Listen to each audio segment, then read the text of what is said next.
Hey everybody, welcome to You Have to Watch This podcast. I'm Alan. And I'm Ryan. And we're in our new setup. New setup, and it's So, great Yeah, for now. for now. We'll see. Hopefully everything goes well. Yes. We've been burnt before, Yeah. but we'll see what happens. Mm-hmm. So, yeah, so today we're back to the normal swing of things, and Yes. we're on a movie that I had never seen before. Which I was very surprised at. So the movie that in question is The Fifth Element. Yes. And this movie came out, oh my God, it slipped my mind. Was it? 1997. In 1997. I was Yes. going to assume you looked this stuff up because you always Yep. do. So this movie came out in 97. It came out to really bad reviews. It didn't do that well in the box office, but it took a few years for it to really take off. And I feel like that was the, how do I put this? Early millennia. Like, I feel like it didn't really take off until probably 2003, 2004. That also could be around the same time I saw it, which is why I'm thinking this as well. Okay. But this movie, for me, I'm a sci-fi nut. I love sci-fi movies. And this movie hits almost every point for me. For being out there, for being fun. To me, this is what I would say is kind of like a live-action cartoon. Yeah. And that's what I liked about it. But I think that's the best way to Yeah. put it because Yeah. I enjoyed it too. mhm. Just to jump into it. Yeah, that's fine. Because you hit a note that I had. Like, this is very good sci-fi. Mm-hmm. And I enjoyed that aspect of it a lot. And it like, I couldn't figure out the best way to describe it, but as a cartoon, yes. Like, it's a live-action cartoon because Yeah. the costumes and their hairstyles and the environments are ridiculous. Mm-hmm. I'm remembering more stuff now to Yeah. talk about. One of the things that I think really points that in, that really put that into perspective with me, because I've seen this movie so much. Like, I have Yeah. it on my phone. Like, I spent the time to rip it off the DVD, to put it on my laptop, to put it on my phone. Okay. There's very few movies I do that to because it takes a couple hours to do that entire process. So I don't do that for just anything. Why would you want to watch this on your phone? If I'm in the airport, if Okay. I'm, That's fair. like on a That's on a fair. long car ride. But one of the things that I feel that really pinpoints that, and it just for me personally, is when they go to the airport or spaceport, whatever. Mhm.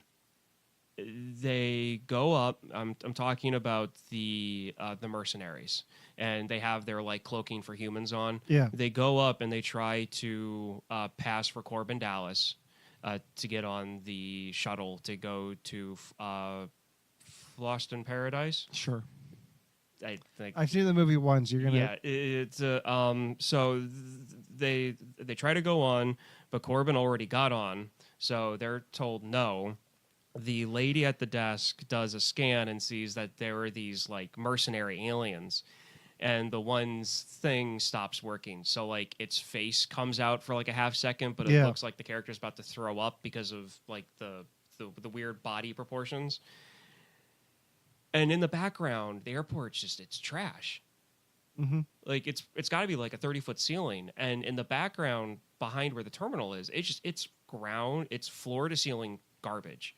Yeah. But all of the other part of the movie, like you've got all this great, awesome looking skyscrapers, these awesome looking cars, but at the same time you still have the rust, you have the slime, you have the sludge of the society that like great, everything's fine. You can live in a little like 10 by 12 apartment that has everything you need.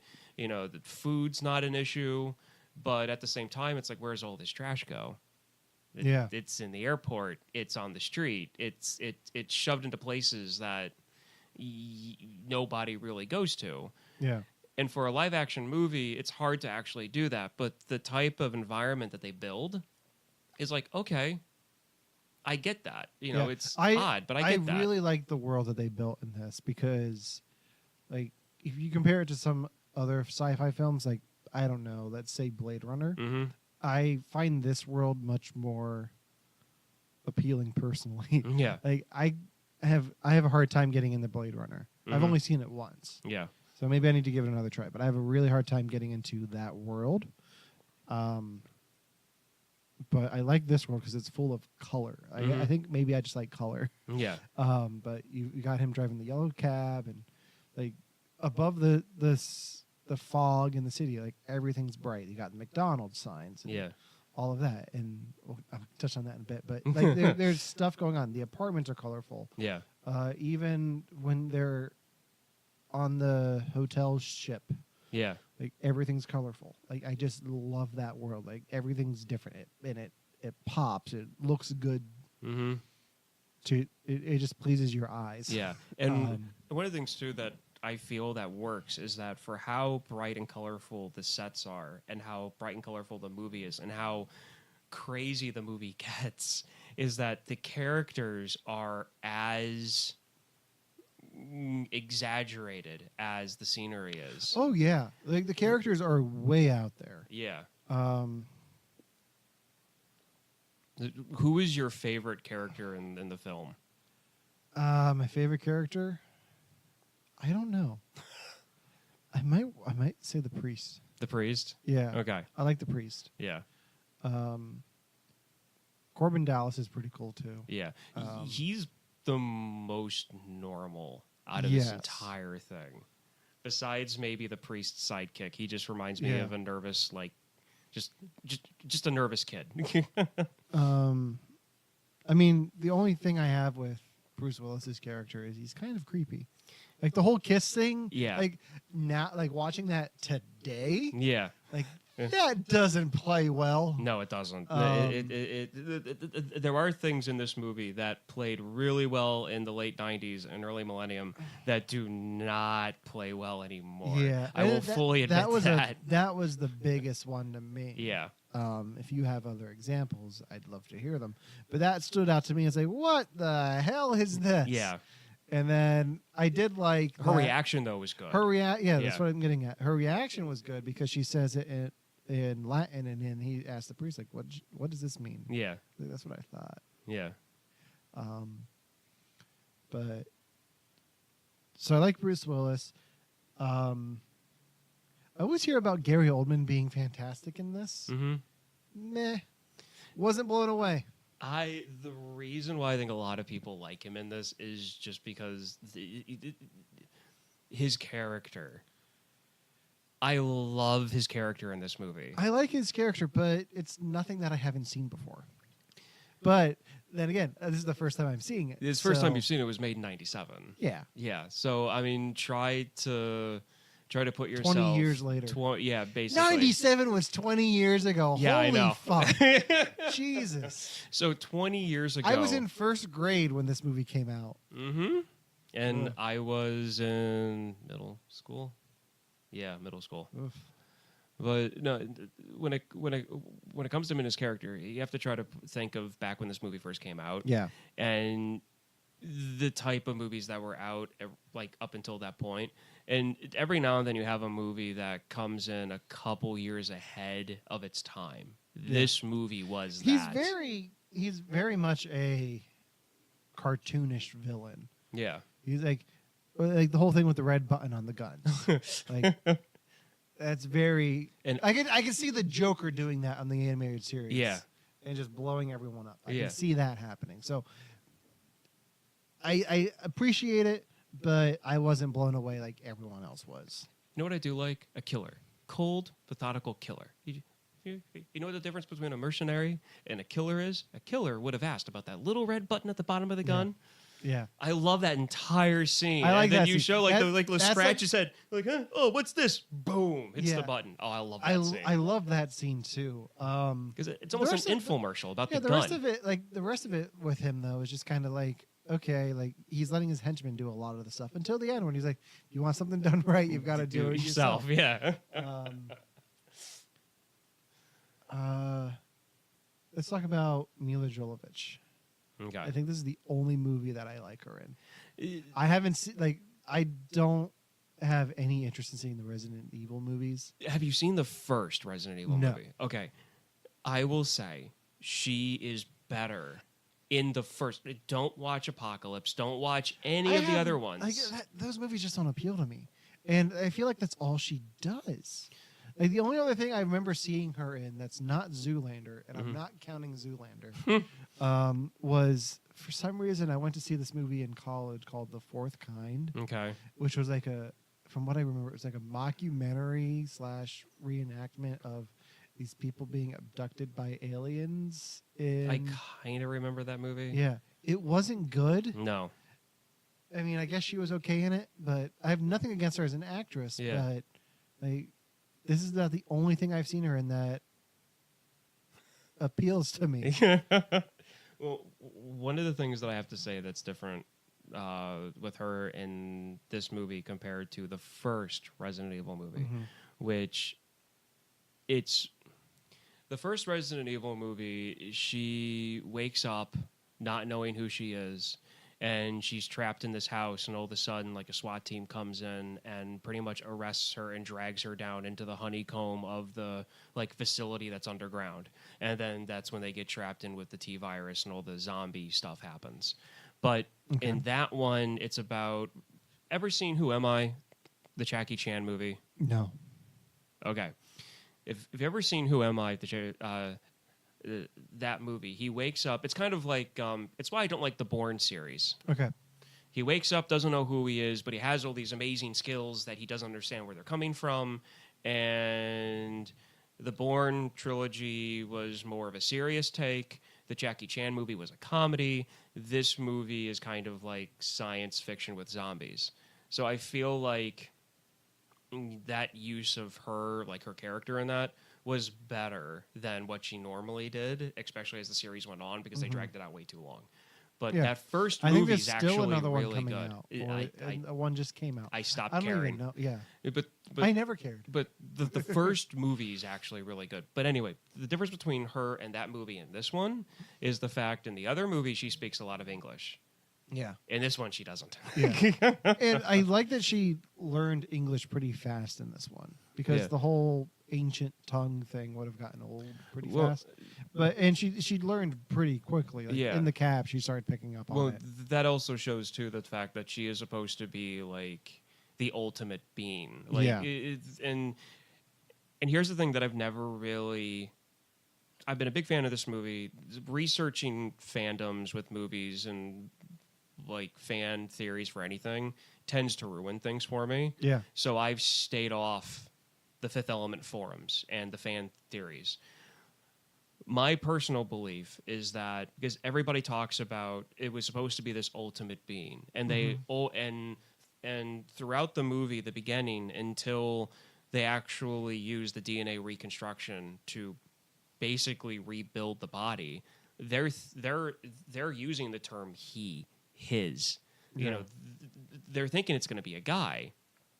And then when they talk about the nanogroups in the DNA, they says that like humans only have like 32 or 23 or something nanogroups, and like its DNA had like 400 or 4,000, and they show how we have the double helix, but its DNA was like a tube because it had so many helixes. That when it turned out to be Lilu, to be a woman, the way I always took it was there was so much information that the machine compared to it was ancient technology. So it did the best it could with what it had to generate a body, and it just ended up being female. And that's kind of what I've always liked about this movie is that the fact that Lilu is a woman really happened because the DNA was so advanced that it didn't know what else to do. So it somewhere found that code in there to make a female body, so it did. So really, it's still an alien. Lilu isn't human, and it, depending on how the machine read it, Lilu could have been a guy. Yeah. And the fact that Bruce Willis falls in love and has that love story, to me, is more about like interspecies relationship, not really about an actual relationship. So for me personally, it puts another twist on the whole sci-fi aspect of it. Okay. So it does. And well, you can look at it like that. That's fine. In the way that whatever floats your boat, man. Yeah, I know. But to me, that just adds to this entire world. Yeah. No, it does. You talked a little bit about fan theories, and I have one I want to throw out at That's you fine. about this movie. Yeah. So, well, first I'm gonna ask a question. Okay. And I never thought I'd ask this, but why the fuck did Luke Perry get 5th billing on this? I don't know. Okay. I don't know. This is what leads into my fan theory. Okay. Is Luke Perry the priest? I'm thinking. Because I'm at one thinking. point the priest says, "I waited 300 years and nothing. I waited for nothing." Is the priest Luke Perry's character from the beginning of the movie? Okay, so you're talking about the original priest. No, I'm talking about Luke Perry, Okay. who's in the opening scene in Egypt. Okay. When we jump to 300 years in the future, is the priest that we see that's played by Bilbo Baggins, is that the same character Luke Perry played? Like, does he... Like, the aliens tell the priest to train Yeah. your replacement. Is he the replacement? Like, was he trained and does he live for 300 years? I don't believe so. Okay. Because the reason being is that he says, train, your,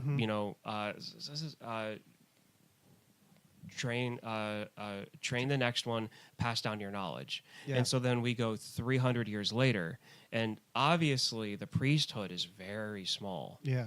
I mean, very, Obviously. very small. So to me, it wouldn't be surprising if it was over 300 years. You had, let's say, maybe 3 people for every 100 years. Yeah. So it could have been that he put a lot of his faith in this. And he's like, okay, finally they're coming. And then everything's coming to, the way that the prophecy, that he's seen it as a prophecy, like would actually happen. And what they said would happen didn't, because of just things that, the mercenaries and everything. Well, do you get where I'm coming from? I do, and I really and I really like that theory. I've never thought of it myself. Yeah. So next time you watch it, think about that. It would. So you from when the alien is saying, pass down your knowledge to your successor, and then because Luke Perry's still alive. Yeah. And then so it's him and the priest on that side of the wall. Mm-hmm. So what I was thinking was somehow there's like magic or something, magic or science, whatever you want, that helps him live for 300 years.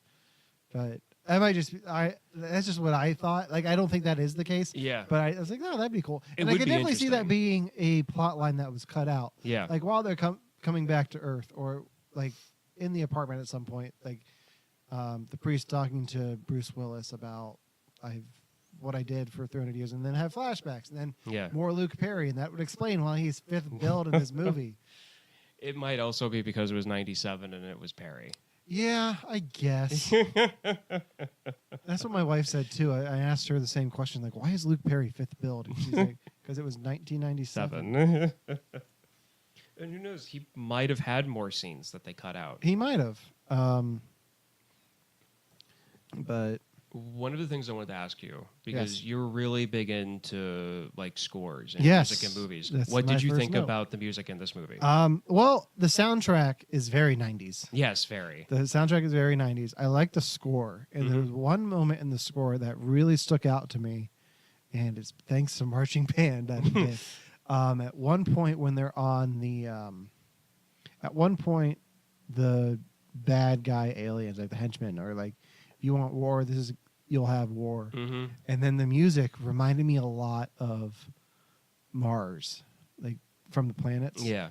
Like the dun, dun, dun, dun, dun, dun, dun, dun, dun, dun. Like, Yeah. I was like, are they playing Mars right now? And I know they weren't, because the rights to get that are ridiculous. Star Trek tried, and they couldn't afford it. Star Trek in the 80s couldn't afford it. So I was like, oh, that's pretty cool. Like, I really like the score in that moment. That's the only part that the score really stuck out to me. Yeah. But the music, other than that, was very 90s. Yeah, there was a lot, like, I like to call it 90s wave, because there was a lot of synthesized in it, but it wasn't as synthesized as the 80s, but it was still synth, especially when it comes to kind of like the popish club music. It wasn't there was a as lot bad. of that in this. What was that Russell Crowe, Denzel Washington movie you had me watch? Not for the podcast, but the Virtuosity. Yeah, that one. Yeah, that one was more. Virtuosity. That one was more techno score, I think. Yeah. And it wasn't as heavy into that. No. And I like this score better. I like this movie better. Yeah. Not that I didn't like that movie. Yeah. But we never did an episode on that movie. Yeah, no. So, but I really enjoyed the music. It reminded me of the 90s, but just the look of it is very 90s too. Like this is what 90s sci-fi should be. And I think it, like, talking about virtuosity. Yeah. Like, I think there's a lot of good things in that movie. Yeah. That this one does better. Yeah. The world building, the special effects, like the whole 3D printing of the skeleton was really cool. Yeah. I like that a lot. And the tendons and the muscle tissue and the skin and the fact that they and how they explain it, because they actually have scientists sitting there, doctors, and you have this army general, and he's looking in amazement of what this machine is doing. Yeah, and honestly, we're not that far away from that. Yeah, and then after like the bone and the tissue and the muscle and everything else is made, like it closes itself, and then the one doctor says, engaging or starting UV scan or ultralight treatment for it, and the general looks over and he's perplexed. He's like, what does that mean? And the lead doctor says, oh no, it helps the body produce skin rapidly. Yeah, like, even if that isn't physically possible, they explain things in a way that's like, in this universe, that's probably the way it works. And that's fine, because 300 years in the future? Sure. Yeah. So, I mean, that's one of the things that I love how they explain things in this. And the one thing I like, too, about this movie is they show that life doesn't change. This, like, Corbin Dallas's daily routine could be the exact same of some single guy living in Chicago, LA, or New York in 97. It could be the same life that some single guy in those same cities today would have. Waking up. I mean, I think it's fair. You could even say, like, life for Bruce Willis in the 90s didn't change, because this is kind of like he's pretty much playing John McCain in this. Let's be honest. Die Hard 300 years in the future. Yeah. That's pretty much what this movie is. Yeah.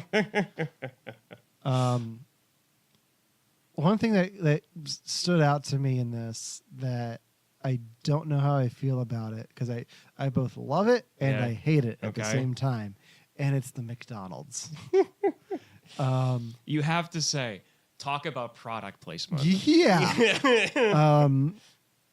And I've seen it before in other movies, but this one is just kind of like right in your face, and it's like, why are you doing this? And 2 golden menus. Yeah. I was like, okay, this is going on a little too long. Like, I get the cops don't want to chase him, like, but like, do we really need that? Like, I guess it's how you get your product placement in. Yeah.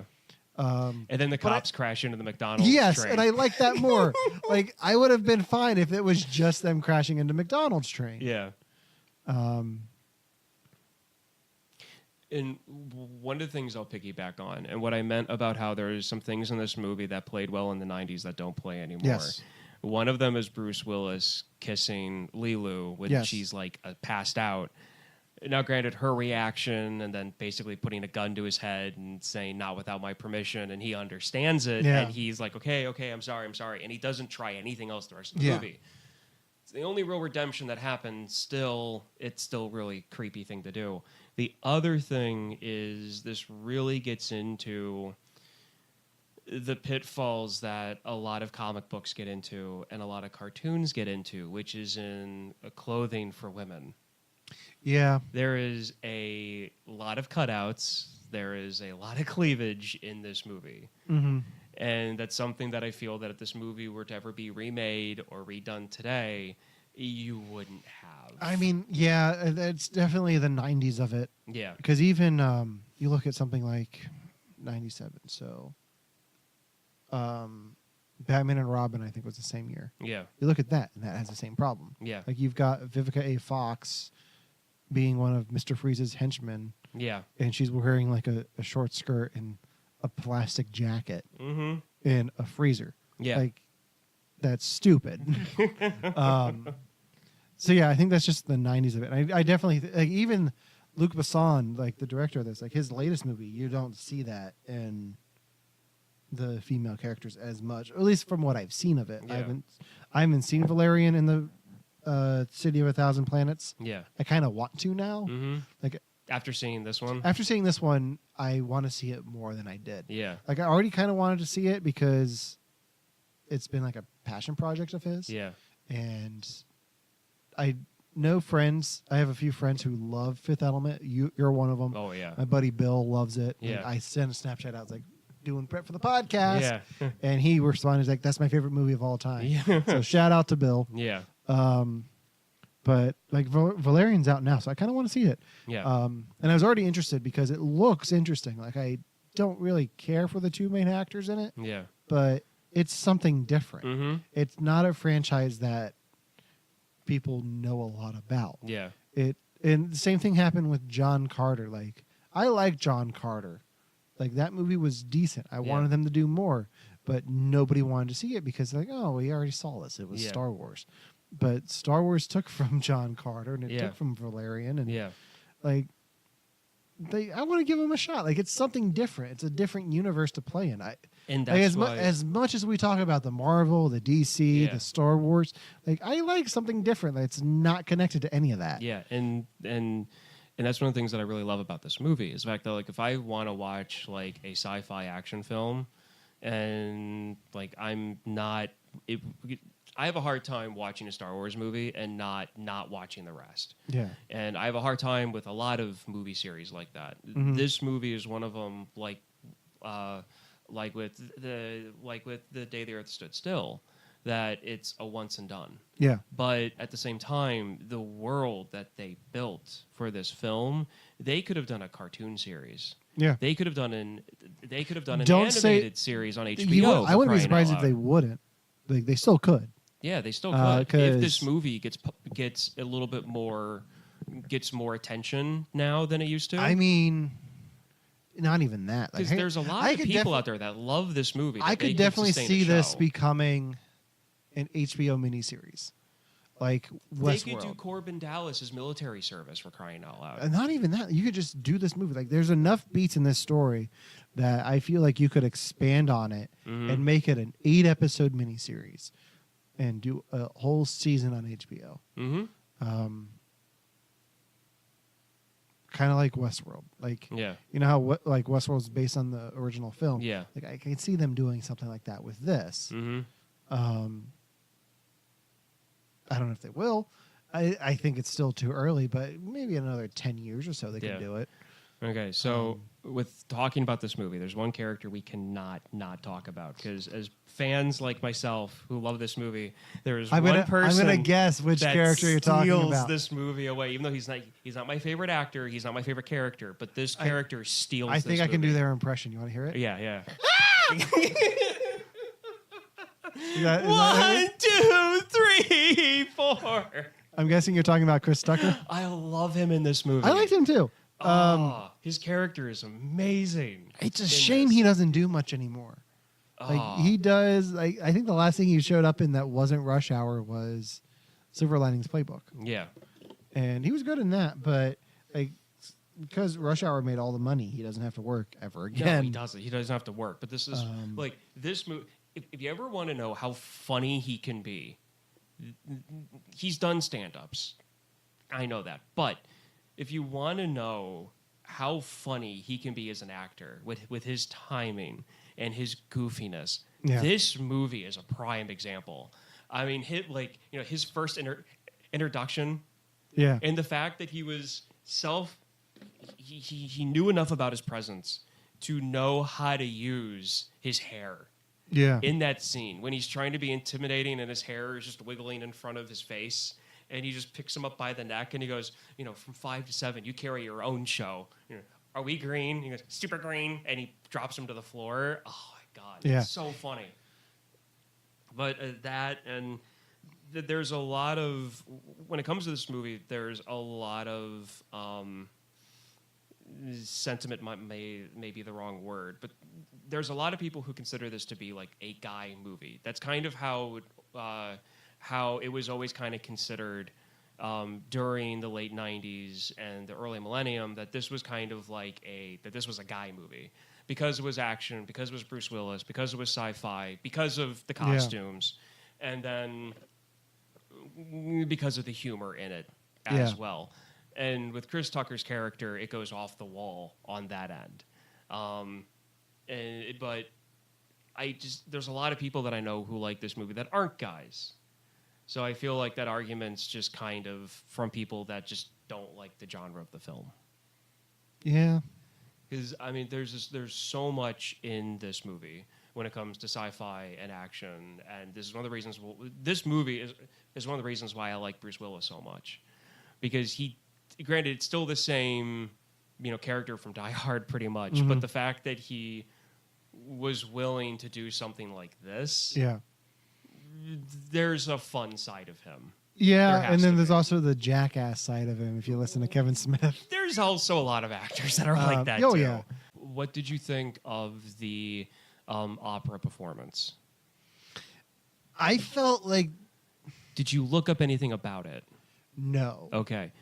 What if I told you that only, was it? Okay, 10% of it was synth. What, she actually sang that, except for I believe that 3 seconds of it.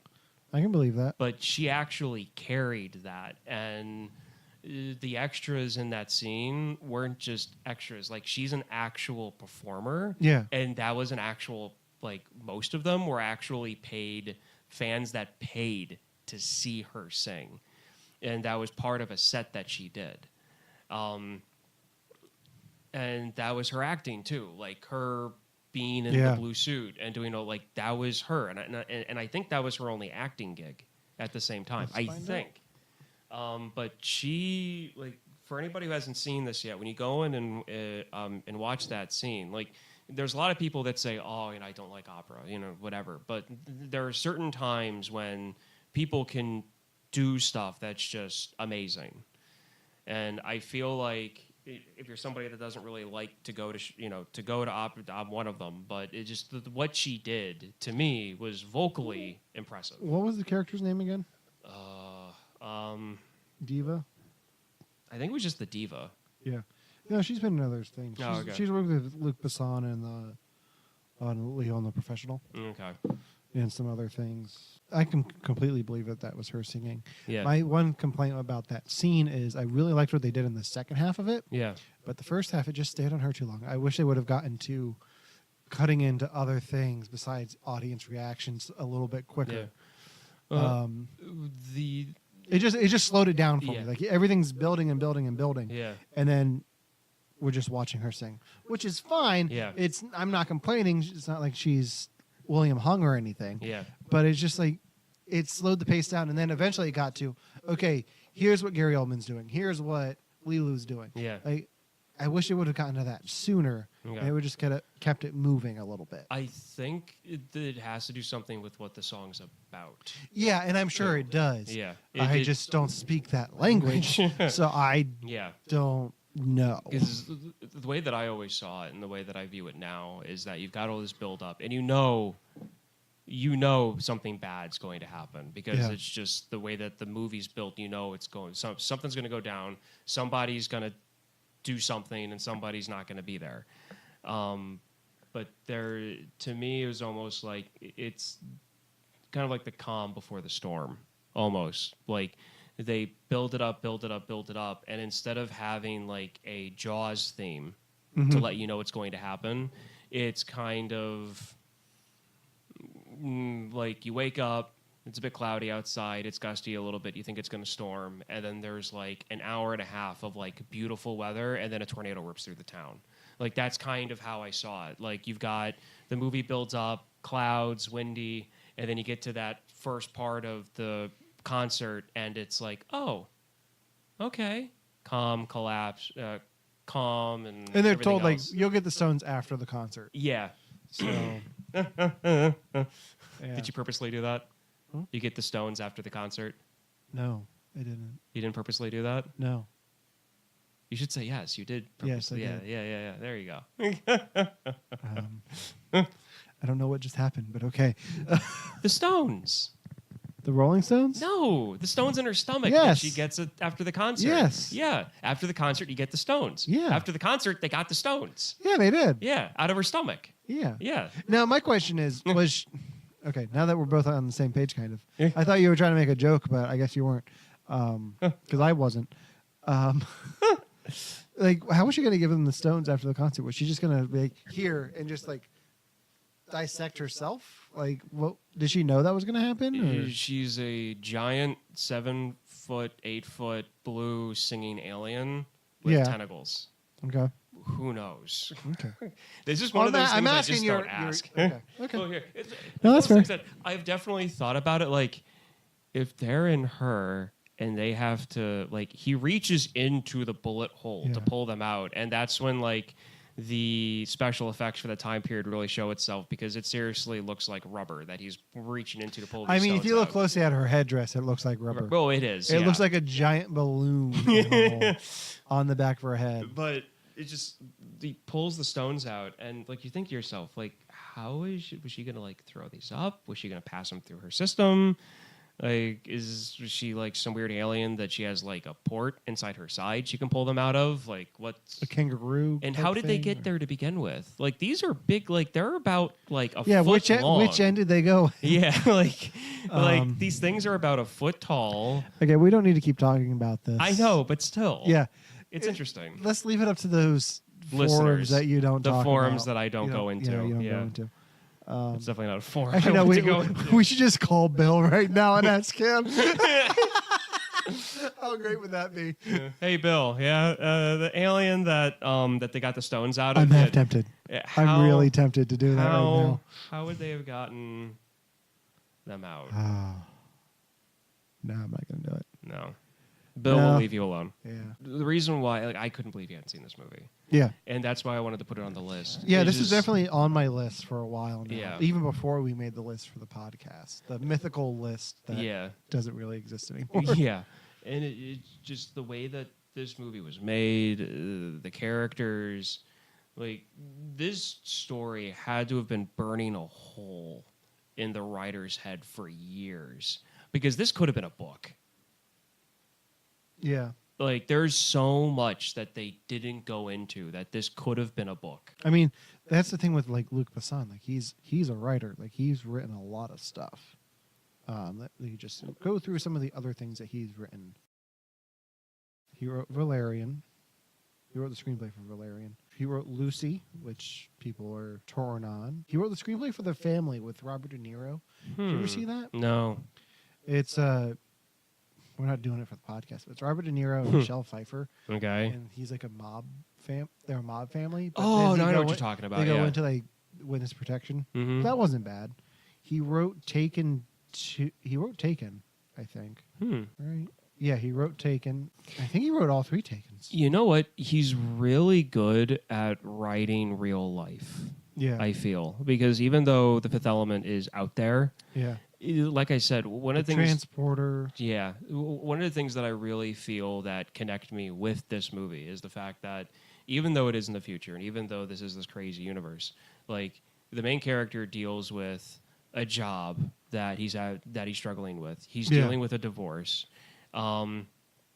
It feels like real life. Like, even though all this craziness is going on, and even though he has like a Thai chef in a floating Asian style boat that's Yeah. still making him lunch, like, Yeah, I like that. into the window and everything. Like, even with all of that, like, even like the back and forth, it was just like him going to like a neighborhood diner that the guy knows. I him. want to live in a future where delivery food isn't that they bring the food to you; is that they bring the restaurant to you. Exactly. Like that'd be amazing. Yeah. I want to go to there. Yeah, and everything about it, even the crazy part, it seemed real, because Yeah. it didn't, like, he wasn't some like emotionalist superhero in a way. Like, he was dealing with crap, like the fact with his mom. Like, his mom was on his butt every time he talked to him, and he just didn't want to deal with it. Like, I felt like this movie hit the right points away from the storyline Yeah. to draw you into it. Yeah. But that's one of the main reasons why I like the I movie. really like is the that- technology in his apartment too. Oh yeah. Like the fridge and the shower are on the same thing. And they Mhm. just Or the cigarettes. To quit is my goal. yes. And the filters are like 80% of the cigarette. I noticed that too. Like the amount of detail in this is fantastic. Mm-hmm. And the fact that I could pick up on it 20 years later on my TV, like Yeah. not seeing it on the big screen, is like, okay. Just like, was it the introduction to what Bruce Willis character can do is when he leaves his apartment and he mugs the mugger because Yeah. the guy's wearing the hat that looks like the hallway, and then like he's holding the gun, and Corbin Dallas goes, it's a nice gun. It's not loaded. Too bad it's not loaded. He's like, well, what do you mean? He's like, well, the safety's right. And he goes to hit it, and the guy's like, and because the guy's been standing there for hours, he's stiff. And he's like, no, I got it. He's like spitting, and because he's probably high on something. Yeah. And he finally gets it to like load, and the thing just like dies on him. And then Corbin takes it, and then from the ceiling, this thing comes down that's full of guns. So to me, I took that as that's how many people have tried to rob him. Yeah. Because he only has that one pistol he pulls out, which kind of looks like a very small Judge Dredd handgun. Yeah. But it's the 90s, and they shared props. Yep. That's about all I've got. You got anything else? Yeah, I'm just happy that we're able to do this on The Fifth Element. Yeah, me too. I don't know what we're doing next. We'll have to figure that out. We'll figure it out. But hey, we're in under an hour. Woohoo! Yay. Yeah, so that's all we've got for today. Yep. Stay tuned. We're Yep. probably going to do something holiday related next because it's December. It's December. Well, soon. It's December. I don't know. It'll be I don't know. December soon. I don't know when this is going up. Yeah. But yeah, so make sure you like us on Facebook. Subscribe to us on iTunes, Yep. Stitcher, Google Play. Just look for us anywhere Yeah. you can. Yep. And for you have to watch this, I'm Alan. And I'm Ryan. And we'll see you next week. Bye. Did we introduce ourselves? Did, I'm Alan. And I'm Ryan. I think we did. Okay. I think we did. I This can't already. remember. It's okay. I need coffee. You need coffee? Yeah, we're not doing this in the morning, so I think I'm just thrown off. Yeah, well, it's okay. And there goes the new setup. Yeah, there goes the new setup.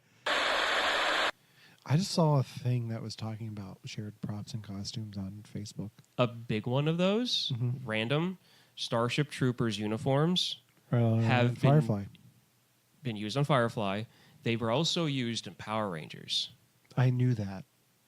Power Rangers Lost Galaxy. It was Lost Galaxy. It was when they. That's it when I was the stopped watching. First season. I watched Power Rangers way too long. That's when I stopped. Yeah, I watched Power Rangers for a little bit when I was in elementary school, and then I stopped. And then randomly, I fell on an episode, and I don't know if this was the day it aired. I don't know if it was a rerun, but I remember I clicking through, and I'm thinking, why are they playing Starship Troopers on the Nick or whatever show it was that they were playing Power Rangers on that time? Like, why is this channel playing Starship Troopers?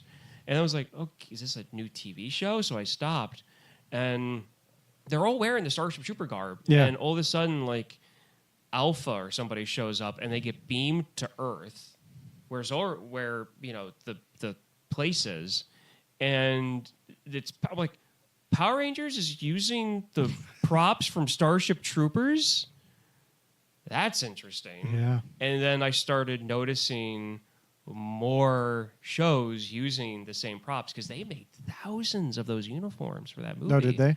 Starship Troopers. I mean, that makes sense. Because they use a lot of extras. They used thousands of extras in that movie.